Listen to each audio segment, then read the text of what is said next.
Welcome back. Let's see what we have learned so far. चलिए हम देखते हैं कि अभी तक हमने क्या सीखा है. हम पढ़ रहे हैं हिस्ट्री ऑफ इंग्लिश. और हिस्ट्री ऑफ इंग्लिश में लास्ट वीडियो में हमने कुछ देखा था. सबसे पहले उसमें क्या देखा था उसको नटसेल में हम अभी देख लेते हैं. And then after will go next. Celts या ब्रिटॉन्स या केल्टिस, हम जानते हैं कि जो मूल निवासी थे ब्रिटेन के, उनको कहा जाता था. और सर्वप्रथम जूलियस कैसर, वैसे तो ये 55 बीसी में आए थे, बट रोमन ये थे. और रोमन का शासन जो केल्ट्स और ब्रिटन्स पे हुआ, और उसका पीरियड रहा 43 टू 400 एडी. तो काफ़ी लंबे समय तक रोमन ने शासन किया. और रोमन शासन के दौरान काफ़ी सुरक्षा भी प्रदान किया केल्ट्स लोगों को, ब्रिटन्स लोगों को, चूँकि ये लोग ट्राइब्स थे और रोमन वहाँ डेवलप्ड था उस समय. तो रोमन के आने से केल्ट्स और ब्रिटन्स लोगों को बेनिफिट ही मिला. तो उसका पीरियड 43 बीसी 43 से 410 एडी तक चला. लेकिन हुआ कुछ ऐसा कि रोम में खुद ही वो परेशान हो गई. रोम का खुद ही नुकसान होना शुरू हो गया था. तो फिर रोमन लोग यहाँ से होकर के अपने रोम में चले गए. अब जब रोम में चले गए तो केल्ट्स और ब्रिटन्स जो थे वो यहाँ पे फिर अकेले बच गए. अब इसके बाद की कहानी के बारे में विद्वानों का दो राय है. एक राय है कि 410 एडी के आसपास angles, Saxons and Jutes Celts और ब्रिटन्स पे आक्रमण कर दिया. और आक्रमण करने के पीछे उनका उद्देश्य था कि ये जो ब्रिटेन का जो जगह था वो काफ़ी फर्टाइल था, उपजाऊ लैंड था, और इसलिए वहाँ पे इन लोगों ने एंगल्स, सैक्सन्स एंड जूट्स ने आक्रमण किया. जबकि दूसरे कुछ विद्वान लोगों का मानना है कि ऐसी बात नहीं है. वास्तव में जब रोमन लोग ब्रिटेन से चले गए तो ये लोग जो केल्ट्स थे, ब्रिटन्स थे, ये काफ़ी परेशान हो गए. और इनके परेशानी का कारण था कि ये जो हिस्सा आप देख रहे हैं, यहाँ से रोमन तो चला गया. अब ये बच गया यहाँ पे केल्ट्स. अब ये पिक्ट्स, ये जो ट्राइब्स थे अभी, और ये बहुत खूंखार ट्राइब्स थे, ये लोग क्या किया, इसको परेशान करना शुरू कर दिया केल्ट्स लोगों को. ठीक है, यहाँ पे जो लोग थे केल्ट्स, इनको परेशान करना शुरू कर दिया. अब ये इतना परेशान हो गए कि इन्होंने अपनी मदद के लिए इधर से the Jutes, the angles, the sections को बुलाया. लेकिन द एंगल्स और द सेक्शंस, जूट्स, ये लोग आकर पिक्ट्स और स्कॉट्स से तो बचाया, लेकिन बाद में इन लोगों को, यहाँ के जो मूल निवासी थे केल्ट्स, इन्हीं को परेशान करना शुरू कर दिया. और अंततोगत्वा इन लोगों को भाग भाग के अलग अलग जगहों पे खुद जाना पड़ा. तो एंगल्स, सैक्सन्स एंड जूट्स, इस तरह से केल्ट्स और ब्रिटन्स पे शासन किया और ब्रिटेन पे हावी हो गया. जूट्स बहुत जल्द ही ख़त्म हो गया. जूट्स का शासन कोई लंबे समय तक नहीं चला. और एंगल्स एंड सेक्शंस का शासन लंबे समय तक चला. और इन दोनों का भाषा भी काफ़ी हद तक मिला हुआ था, मिलता जुलता था, एंगल्स और सेक्शंस का. और इन दोनों के मिलने से इंग्लिश का निर्माण हुआ. और एंगल्स जिस जगह से आए थे वो हमने पिछली वीडियो में बताया था कि किस तरह से इंग्लैंड से और एंगल लैंड से इंग्लैंड नाम पड़ा, और इंग्लिश से इंग्लिश नाम पड़ा. तो ये सारी चीज़ें हो गई पिछली वाले वीडियो की. उसमें हमने एक बात ऐड कर दी कि किस तरह से एंगल्स और सेक्शंस के आने का उद्देश्य क्या था. अब हम आगे चलकर देखते हैं कि एक और आक्रमण हुआ इस पे. वो आक्रमण था वाइकिंग्स का. देखिए, सबसे पहले तो आप जान रहे हैं कि पहले कौन आक्रमण किया, रोमन. रोमन जब गए तब आक्रमण कौन किया? Angles and Saxons mainly. अब इसी के बीच जब एंगल्स एंड सैक्सन्स यहाँ पे थे ही, उसी दौरान वाइकिंग्स की रेड किया। वाइकिंग्स के बारे में मैं आपको बता दूँ, ये मेनली जो वर्तमान में डेनमार्क या नॉर्वे या स्वीडन है, वहाँ के रहने वाले थे। आप देखो ये जो एरिया है, इस एरिया के वाइकिंग्स थे, और ये लोग मूलतः सी फारर थे। सी फेरर मतलब होता है कि वो दूर दूर तक घूमने वाले, समुद्री रास्ता यात्रा कर करके। और इनका ये पायरेट्स थे। पायरेट्स मतलब होता है समुद्री लुटेरे। लुटेरे थे, वॉरियर्स, योद्धा था। इनका मेन उद्देश्य होता था कि जाए, नई नई जगहों के बारे में जाने और वहाँ के लूट कर लाए। तो ये उनका मेन उद्देश्य रहता था। तो वाइकिंग्स के बारे में भी कई कहानियाँ हैं, जिसके लिए मैं अलग से वीडियो में बनाऊंगा।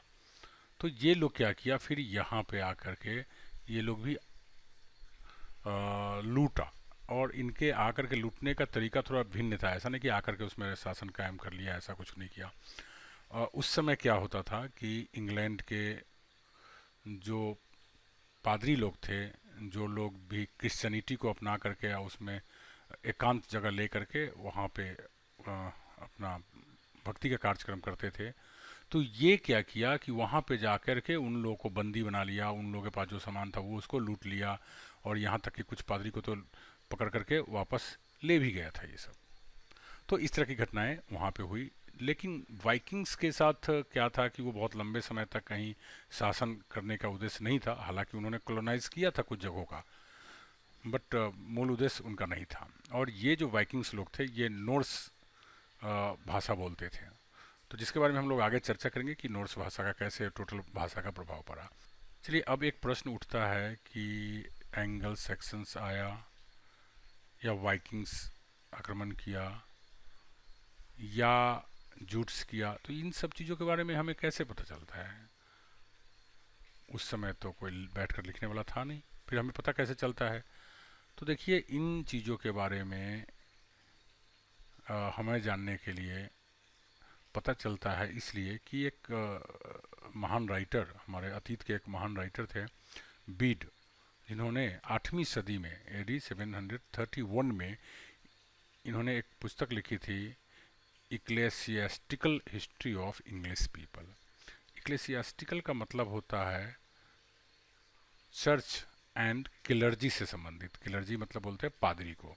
तो चर्च एवं क्लर्जी से संबंधित इन्होंने एक पुस्तक लिखी थी। तो उसमें इन्होंने चर्चा किया था एंग्लो सैक्सन पूरी कहानी है, जितनी भी बातें हम लोग अभी किया एंग्लो सैक्सन जूट्स के बारे में, तो ये सारी बातें इन्होंने लिखी थी अपनी बुक में। तो जिससे कि हमें पता चलता है। अब देखिए, उस समय का जो इंग्लिश था, निश्चित रूप से उस इंग्लिश पे लैटिन एवं अदर जर्मनिक लैंग्वेजेस का इन्फ्लुएंस था, प्रभाव था। क्यों? क्योंकि अब क्यों था इंग्लिश पे लैटिन का प्रभाव? क्योंकि रोमन लोग कौन सी भाषा बोलते थे? लैटिन। रोमन ने शासन किया अबाउट 400 ईयर्स, तो उसका प्रभाव रहा। और जर्मेनिक लैंग्वेज में एंग्लोस का, सैक्सन्स का, तो उन लोगों के लैंग्वेज का प्रभाव रहा। तो इस तरह से फिर बीच में वाइकिंग्स आ गया, तो नॉर्स, खास करके स्कैंडिनेवियन लैंग्वेज जो होती है, उसका असर पड़ा उस पर। तो इस तरह से अंग्रेजी पे काफ़ी, भाषा पे अलग अलग तरह का प्रभाव पड़ता रहा। हाँ, अगर हम बात करें ओल्ड इंग्लिश के काल में जो रचनाएं थी, तो वो बेसिकली ओरल लिटरेचर थी। उस समय लिखने का शुरुआत नहीं हुआ था। ये जो एंगल्स और सेक्शंस था, उन लोग का लिखने का शुरुआत नहीं था। वो लोग लिखना नहीं जानते थे। तो उन लोगों ने जितनी भी बातें बताई, जितनी भी चीज़ें की, वो कहानी के तौर पे बोल बोल करके करते थे, तो जिसे हम ओरल लिटरेचर कहते हैं। हालांकि एंगल सेक्शंस बाद में इन्होंने जो लिखना सीखा, अल्फ़ाबेट सीखा, वो रोमन लोगों से ही सीखा। Angles and sections learned alphabet from Roman missionaries. Missionaries क्या होता है? रोमन मिशनरीज का मतलब हो गया कि रोमन जो धर्म प्रचारक थे, उन लोगों से। तो उन लोगों से इन्होंने सीखा था। अब उस समय की, मतलब ओल्ड इंग्लिश के काल की हम बात करें तो लगभग 410 टू 1066 एडी। इसके बीच में हमें, इसके बीच के टाइम के बहुत सारे मैन्युस्क्रिप्ट मिलते हैं।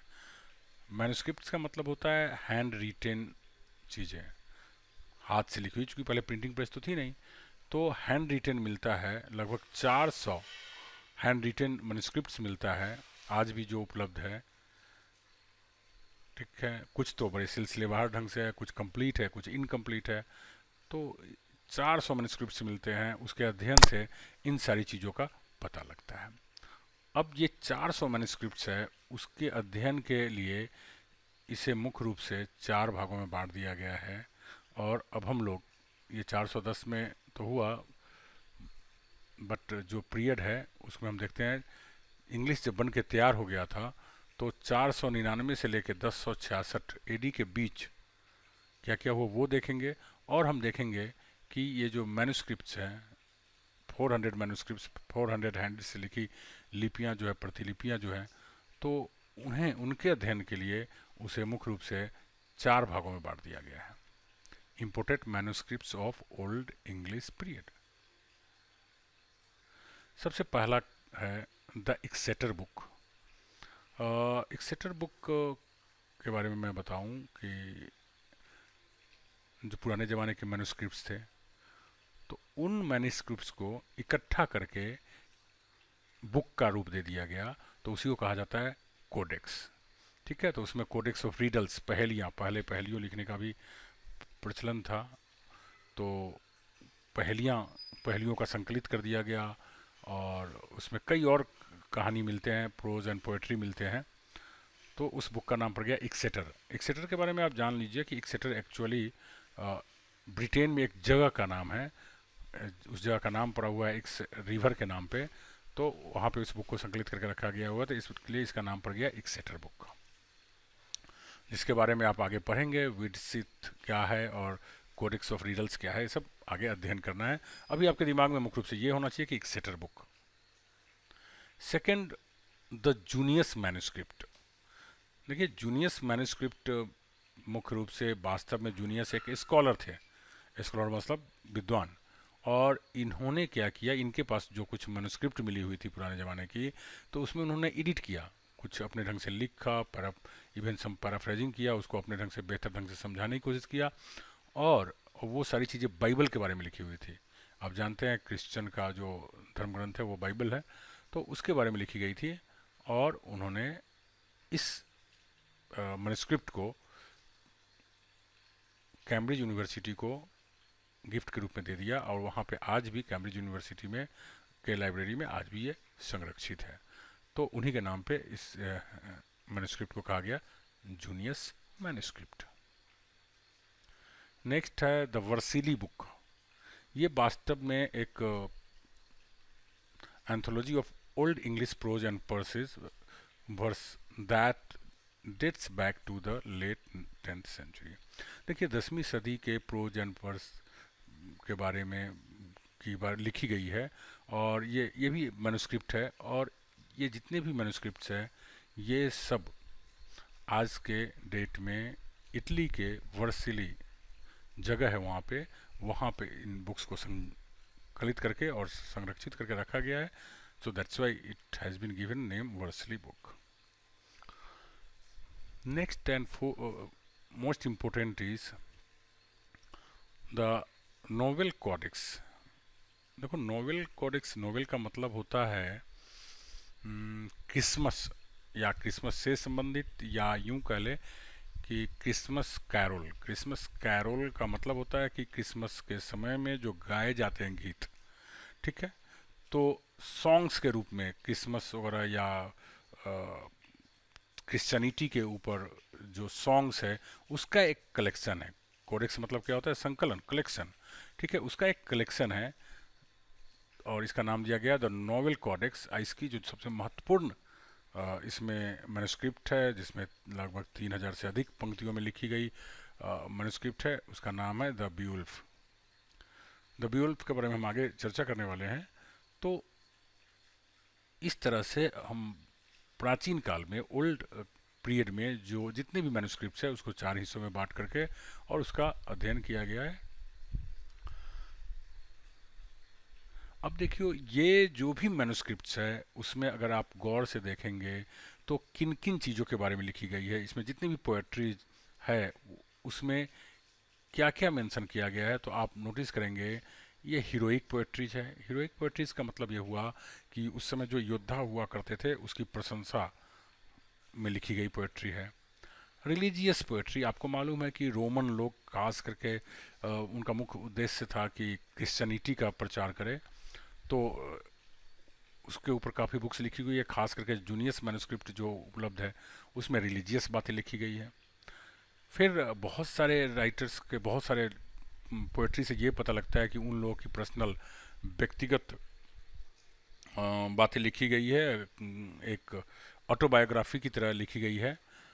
खास करके आप आगे पढ़ेंगे डियोर लैमेंट, जिससे पता लगता है कि वो व्यक्ति अपने लाइफ के बारे में एक्सप्लेन किया है। तो मतलब पर्सनल चीज़ों के बारे में भी पोएट्री लिखी गई है। फिर इसमें लव के ऊपर लिखा गया है। देन आफ्टर क्रॉनिकल्स, क्रॉनिकल्स में तो होता है इतिहास, उस समय जिस समय पोएट्री लिखी गई थी उस समय कौन राजा थे, उसकी क्या स्थिति थी, तो उन चीज़ों के बारे में लिखी गई है, तो that is called chronicles. Sermons, sermons में तो होता है उपदेश। उस समय जो पादरी थे, क्लर्जी हुआ करते थे, तो वो क्या करते थे, लोगों को उपदेश देते थे, तो उनके उपदेश को भी लिखा गया है, उपदेश के बारे में भी लिखा गया है। और एक बहुत बड़ी बात मैं बताऊंगा इसे कि उस समय भी लोग पहेलियां लिखते थे, रिडल्स, लगभग 91 रिडल्स लिखी गई है एक्सेटर बुक में। तो इस तरह से पूरी मैन्युस्क्रिप्ट है, और पूरी मैन्युस्क्रिप्ट जो उपलब्ध है उसमें ये सारी चीज़ें लिखी गई हैं, जिसमें से अगर सबसे प्रॉपर और पूर्ण पूरे एक साथ जो उपलब्ध है वो ब्यूल्फ मैन्युस्क्रिप्ट है, बाकी सब टुकड़ों में उपलब्ध है और इनकम्प्लीट है। चलिए अब हम क्या करते हैं कि कुछ महत्वपूर्ण जो मैन्युस्क्रिप्ट्स है उसकी चर्चा कर देते हैं, ताकि आपके मन में समझ में आ जाए कि वो क्या चीज़ें हो सकती है। वैसे तो उन सब पे आपको अलग अलग स्टडी करने की ज़रूरत होगी, but step by step let's see Beowulf क्या है, विटसित क्या है, ये सब एक एक करके देख लेते हैं नट सेल में। सबसे पहले देखते हैं Widsith, one of the oldest surviving Anglo Saxon poems. हमारे पास जो उपलब्ध मैन्युस्क्रिप्ट में जो हमारे पास उपलब्ध है उसमें पढ़ने से ये पता लगता है कि सबसे पुराना जो मैन्युस्क्रिप्ट है वो है विटसित। ठीक है, ये वास्तव में एक autobiography of a scoop. Scoop क्या होता है? स्कूप, अब जैसा कि मैंने बताया कि उस समय लिखने का प्रथा चालू नहीं हुआ था, तो उस समय लोग क्या करते थे, गा करके लिटरेचर को सरवाइव करके रखते थे, लिटरेचर को आगे बढ़ाते थे। जैसे वो गा करके सुनाया लोगों को, फिर वो मर गए तो उनके अगली पीढ़ी गा करके सुनाया, तो इस तरह से लिटरेचर को संजो करके रखा गया था। तो उन्हें जो गा करके या बोल करके जो कविताएं कहते थे और वो जो पोएट थे, तो वैसे पोएट को कहते हैं स्कोप। ठीक है, तो one of the oldest surviving Anglo section poems, it is an autobiography. Autobiography मतलब होता है आत्मकथा, ऑफ ए स्कोप मतलब एक इस तरह से गाने वाले कवि की जीवनी है। It tells about the Germanic world, ये लगभग 7वीं सेंचुरी में लिखी गई है, और इससे विकसित से पढ़ने से ये पता लगता है कि जर्मनी की उस समय की जो दुनिया थी किस तरह की थी और क्या क्या बातें वहाँ हुआ करती थी और कैसी लाइफ स्टाइल थी। तो विकसित आप पढ़ेंगे, वैसे मैं इन सब पे अलग से वीडियो भी बना दूंगा ताकि विकसित और ज़्यादा एक्सप्लेनेशन के साथ आपको मिल जाए। नेक्स्ट है ब्योल्फ। देखो ब्योल्फ इज ब्यूटीफुल पोएम, और ये बहुत लंबी पोएम है और बहुत ही इंटरेस्टिंग पोएम है। The longest and most important poem of this time.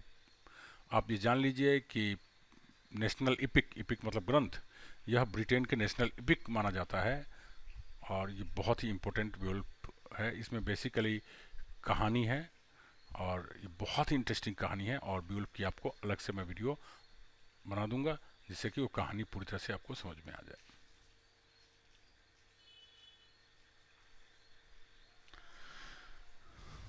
ड्योर्स lament, ये 42 लाइंस की एक पोएम है जो बताती है कि एक मिनिस्ट्रल, देखो मिनिस्ट्रल क्या होता है, मिनिस्ट्रल बोलते हैं पहले ज़माने में या हाल के सालों तक इंडिया में भी मैंने देखा है, भाट भाट एक प्रजाति अ, हुआ करती थी और इवन अभी भी कुछ है, जो क्या करते थे, लोगों के यहाँ जा करके गा करके लोगों को सुनाते थे, लोग खुश होते थे और उन्हें पैसा देते थे। ठीक है। और वो अपने गाने में दो तरह की बातें मेंशन करते थे। एक तो इतिहास की बातें वो मेंशन करते थे।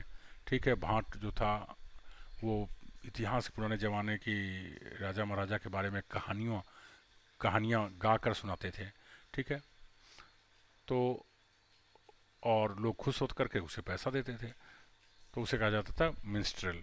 तो एक मिनिस्ट्रल है जो कंप्लेन करता है कि किस तरह से उसे निकाल दिया जाता है, उसके प्रतिद्वंदी कोई और उससे बेहतर गाकर सुनाने वाला मिल जाता है राजा महाराजा को, तो उसे निकाल दिया जाता है। तो वो डिवोर्स का जो लेमेंट होता है, वो अपनी शिकवा शिकायत होती है, वो इस पोएम में उन्होंने लिखा है। तो this is also beautiful poem, और इसकी जो डिटेल्स है you will get very soon. The Seafarer, देखो सी फारर जो होता है का मतलब होता है कि समुद्री यात्रा करने वाले। ठीक है। तो समुद्री यात्रा करने वाले जो लोग होते हैं उन्हें समुद्र यात्रा के दौरान बहुत सारी परेशानियों का सामना करना पड़ता है, और उन्हीं परेशानियों के बारे में सी फेरर के बारे में सी फेरर बुक में लिखी हुई है। इसके मुख्य रूप से दो हिस्सा है। It is in two parts. The first part shows the hardship of ocean life. जो पहला हिस्सा है वो बताता है कि समुद्री जीवन में कितनी कठिनाई भरा है। And the second part in an allegory in which the troubles of the sea are symbols of the troubles of his life. Second part में एक रूपक देकर के बताते हैं कि किस तरह से वास्तव में समुद्र की जो समस्याएं हैं वो वास्तव में जीवन की समस्याएं, उसकी प्रतीकात्मक है, जीवन का प्रतीकात्मक है। तो इस तरह से सी फरर में दो पार्ट्स में बांट करके पूरी कहानी कही गई है, चीज़ों को बताई गई है। तो इन चीज़ों को हम आगे फिर देखेंगे अलग वीडियो में।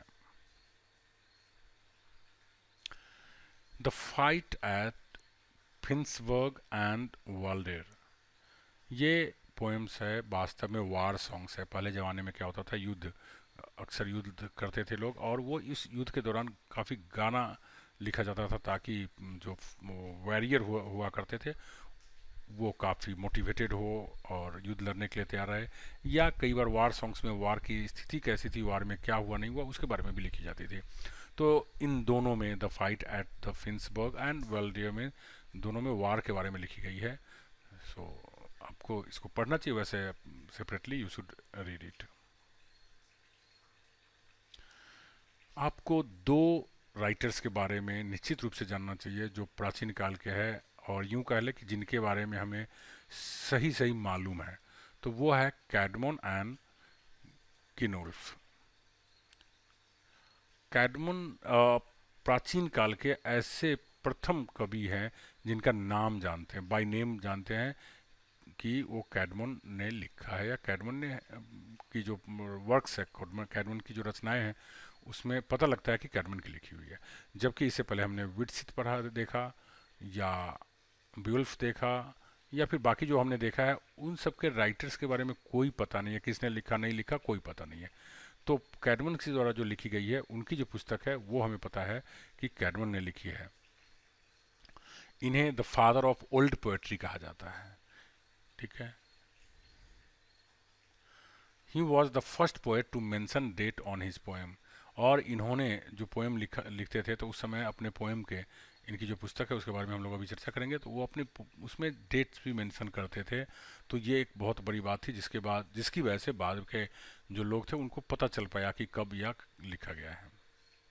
इनके जो वर्क्स है पैराफ्रेज है। पैराफ्रेज क्या होता है कि जैसे आप यूँ समझ लीजिए कि पहले किसी ने लिख दिया, बहुत टफ लैंग्वेज में लिख दिया, अब लोगों को समझ में आए इसके लिए हमने उसको रूपांतर किया, उसकी भाव को, क्या कहना चाहते हैं उसकी भाव को हमने आसान लैंग्वेज में लिख दिया, तो that is called paraphrase.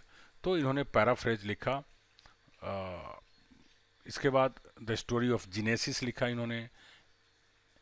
Then after इन्होंने एक्सोडस लिखा, पार्ट ऑफ डैनियल लिखा, तो इस तरह से इन्होंने कई पुस्तक लिखी है, और इसमें आप देखेंगे द स्टोरी ऑफ जीनेसिस कैसे शुरुआत हुई उसके बारे में लिखा गया है। एंड एक्सोडस में मेनली ये लिखा गया है कि किस तरह से निकाल दिया गया जो लेखक थे या ये स्कोप थे उन लोगों को, तो उसके बारे में लिखा गया है। अब पार्ट ऑफ डैनियल, डैनियल की पुस्तक है जिसमें कि अलग अलग हिस्सों में कई कहानियाँ दी गई है। तो ये सब आपको पढ़ना चाहिए, इसकी पुस्तक अलग अलग मिलती है और उसमें आप पढ़ सकते हो। वैसे मैं इन सभी का 10-10 मिनट का छोटा छोटा वीडियो बनाकर मैं डाल दूंगा, क्योंकि अगर आप किसी वैसे बुक नहीं भी पढ़ पाते हैं तो आपके समझ में आ जाए कि ये सारी चीज़ें क्या है। जहाँ तक सवाल है किन्ने वुल्फ की, तो Cynewulf was the first poet to signature his poem. देखिए बाकी जितने भी राइटर्स हुए हैं उनकी पोएट्री को पढ़ करके और उस पोएट्री के अंदर उनका नाम मेंशन होता था या ऐसा लगता था, फिर अंदाज़ा से उनका हम लोग अंदाज़ा से राइटर ये बाकी लोगों ने नोटिस किया कि वो फलाने रहे होंगे। लेकिन किन उल्फ पहले ऐसे व्यक्ति थे जिन्होंने अपनी पोएट्री लिखने के बाद, अपनी पोएम लिखने के बाद नीचे हस्ताक्षर किया, तो इसलिए ये काफ़ी फेमस रहे किन उल्फ। और इनकी पुस्तकों में, इनकी वर्क्स में है the Fates of the Apostles, apostles fates मतलब किस्मत, एपोस्टल्स बोलते हैं देवदूत, ठीक है। तो लिखा है इन्होंने जूलियाना, एलिन और क्रिस्ट सेकेंड, ये सब नाम है। तो इनकी किताबें ये सब है, और इन किताबों में इन्होंने काफ़ी कुछ बताया है प्राचीन काल के बारे में। At last but not least, बहुत ही महत्वपूर्ण है, वो है अल्फ्रेड द ग्रेट।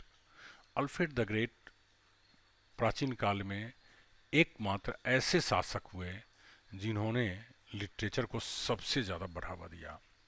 इनका जन्म 849 में हुआ था और ये इनकी डेथ हुई 899 में। अल्फ्रेड द ग्रेट ये किंग ऑफ वेसेक्स थे। अब आप किंग ऑफ वेसेक्स सोच करके आप परेशान ना हो, इसलिए कि वेसेक्स वास्तव में जब एंग्लो सैक्सन्स ब्रिटेन में आया, उन्होंने अपना शासन कायम कर लिया, तो लगभग 9 हिस्सों में बांट दिया ब्रिटेन को पूरे को, ठीक है। उसी में से सेसेक्स, वेसेक्स इस तरह के नाम डाल दिया अलग अलग हिस्सों में। तो उसी का एक हिस्सा था जिसका नाम था वेसेक्स, और वहाँ के राजा थे अल्फ्रेड द ग्रेट। ये लिटरेचर के इतने बड़े प्रेमी थे कि इन्होंने स्पेशली जितने भी विद्वान थे उनको इकट्ठा किया और उन्हें पुराने जो लैटिन भाषा की पुस्तकें थे उनको ट्रांसलेशन कराने में लगाया, और इन्होंने खुद से भी कई ट्रांसलेशन किया, एडिट किया बुक्स को। और ये कहा जा सकता है कि प्राचीन काल में सबसे ज़्यादा जो साहित्य प्रेमी व्यक्ति कहने के बजाय साहित्य प्रेमी राजा कह लें, साहित्य प्रेमी किंग कह लें, तो वो थे अल्फ्रेड द ग्रेट। ये वेसेक्स के बारे में हमने लिखा है, a Saxon kingdom in south western England. The Anglo Saxon Chronicle, इन्होंने अल्फ्रेड द ग्रेट ने द एंग्लो सैक्सन क्रॉनिकल लिखा। एंग्लो सैक्सन क्रॉनिकल का मतलब क्या होता है कि एंग्लो सैक्सन्स के इतिहास के बारे में इन्होंने लिखा। जो पहले मैन्युस्क्रिप्ट थी उसका ट्रांसलेशन करवाया और उस समय के आसान लैंग्वेज में इन्होंने लिखा और उसकी पूरी क्रोनोलॉजी बनाई कि कैसे कब क्या सब हुआ। तो इसलिए अल्फ्रेड द ग्रेट को साहित्य के सबसे बड़े प्रशंसक के रूप में हमेशा याद किए जाएंगे। तो इस तरह से आपने क्या क्या पढ़ लिया, एक बार नट सेल में हम देख लेते हैं। सबसे पहले आपने देखा कि जो ब्रिटेन है, इस ब्रिटेन पे मैं जो भी बातें अभी बताने जा रहा हूँ, ये इतनी बातें आपको याद होनी चाहिए, बाकी बातें ना भी याद हो तो कुछ चलेगा। सबसे पहले रोमन आए, ठीक है। ये रोमन लोगों का भाषा क्या था? लैटिन। देन आफ्टर कौन आए? एंगल्स आए और सैक्सन्स आए, ठीक है। तो ये इन लोगों की क्या भाषा थी? जर्मेनिक जर्मेनिक लैंग्वेज थी और यही लोग अंग्रेजी बनाकर देकर चले गए। फिर इसके बाद ब्रिटेन में कौन आए? वाइकिंग्स। वाइकिंग्स भी बार बार आते जाते रहे 100 सालों तक, और इस तरह से ब्रिटेन के भाषा पर सबने अपना प्रभाव डाला। ठीक है, तो हम लोग ये जो इतनी कालक्रम पढ़ रहे हैं, ये हम लोग पढ़ रहे हैं 1066 एडी तक का। और मुख्य रूप से आप ये देख लो तो 443 एडी से 43 एडी टू 1066 एडी तक का।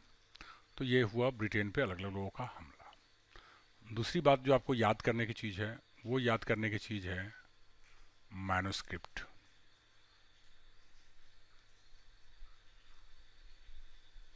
मैन्युस्क्रिप्ट क्या होती है? मैन्युस्क्रिप्ट होती है जो हाथ से लिखी हुई पुस्तकें होती है।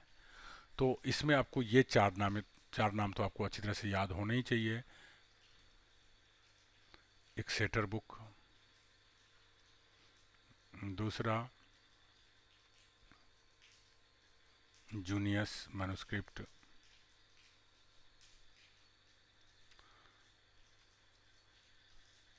तीसरा वर्सिली बुक, और चौथा